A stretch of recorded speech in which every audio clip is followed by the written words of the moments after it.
আমি মোহাম্মদ ইউনুস সশ্রদ্ধ চিত্তে ৪০ দিনেরও বেশি সময় পেরিয়েছে অন্তর্বর্তী সরকারের দায়িত্ব গ্রহণ।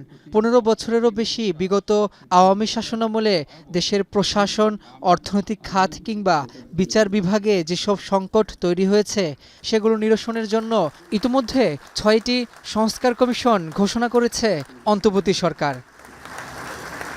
দেশের নির্বাচন ব্যবস্থা সংস্কার কমিশনের প্রধানের দায়িত্বে বদিউল আলম মজুমদার, পুলিশ প্রশাসন সংস্কারের কমিশনে সফররাজ হোসেন, বিচার বিভাগ সংস্কারের দায়িত্বে সাবেক বিচারপতি শাহ আবু নাঈম মমিনুর রহমান, দুর্নীতি দমন সংস্কার কমিশনের প্রধান ডক্টর ইফতেখারুজ্জামান, জনপ্রশাসন সংস্কার কমিশনের প্রধান হিসেবে আব্দুল মুঈদ চৌধুরী এবং সংবিধান সংস্কার কমিশনের দায়িত্বে ডক্টর আলী রিয়াজ।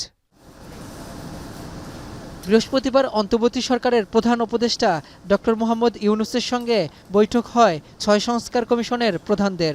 বৈঠক শেষে ফরেন সার্ভিস একাডেমিতে এক সংবাদ সম্মেলনে আইন উপদেষ্টা অধ্যাপক আসিফ নজরুল বলেন, সংস্কার কমিশন আগামী ১ অক্টোবর থেকে কাজ শুরু করবে এবং আগামী ৩ মাসের মধ্যে অন্তর্বর্তী সরকারের কাছে সংস্কার প্রতিবেদন জমা দেবে।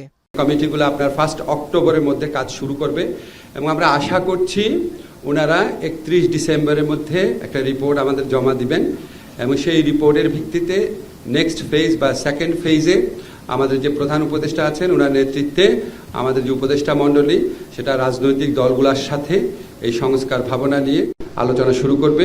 কমিশনগুলোর গুরুত্বপূর্ণ প্রস্তাবনাগুলো তাৎক্ষণিকভাবে আমলে নেওয়া হবে বলেও জানান আইন উপদেষ্টা। সমস্ত সমাজের সকল স্তরের মানুষের প্রতিনিধিত্ব থাকবে।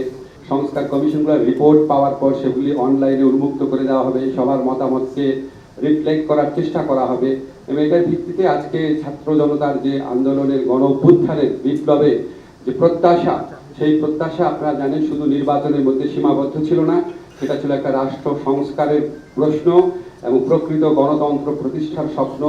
সংবাদ সম্মেলনে অন্তর্বর্তী সরকারের প্রধান উপদেষ্টার বিশেষ সহকারী মাহফুজ আলম ও নির্বাচন ব্যবস্থা সংস্কার কমিশনের প্রধান বদিউল আলম মজুমদার বলেন, ছাত্র জনতার আকাঙ্ক্ষার প্রতিফলন যেন ঘটে তা বিবেচনায় রেখেই কাজ করবে কমিশনগুলো। গণ অভ্যুত্থানের মধ্য দিয়ে গঠিত সরকারের একটি গুরুত্বপূর্ণ দায়িত্ব আছে, সেটা হচ্ছে যে বাংলাদেশের যে প্রতিষ্ঠানগুলো গত 15 বছর ধ্বংস করে দেওয়া হয়েছে এবং গত 53 বছর অভিজ্ঞতায় আমরা দেখেছি যেগুলো আসলে কাজ করতে পারছে না জনগণের স্বার্থে, জনগণের জন্য, সেগুলোকে ঢেলে সাজানো। এই কমিশনগুলোর উদ্দেশ্য এবং এই কমিশনগুলোর কার্যক্রম সম্পর্কে এবং কাদেরকে নিয়ে করতে হবে, আমাদের কত দিনের মধ্যে রিপোর্ট দিতে হবে, আমাদের রিপোর্টের মধ্যে কি আশা করছেন ওনারা, আমাদের উপদেষ্টা পরিষদ এবং প্রধান উপদেষ্টা যে তিনি ঘোষণা করলেন কি আশা করছেন, এইসব বিষয় নিয়ে আলোচনা হলো। মূলত এগুলো এটা ইনফরমেশন, আমরা কিছু তথ্য আরো জানলাম এই তাদের ধারণা সম্পর্কে, উদ্দেশ্য সম্পর্কে এবং কিভাবে আমরা কার্যক্রম করব, সেগুলো কিভাবে সাজানো হবে, এই বিষয়গুলোই মূলত আলোচনা হয়েছে। কমিশনের রিপোর্টের ভিত্তিতে সরকার পরবর্তী পর্যায়ে প্রধান রাজনৈতিক দলগুলোর সাথে পরামর্শ সভার আয়োজন করবে।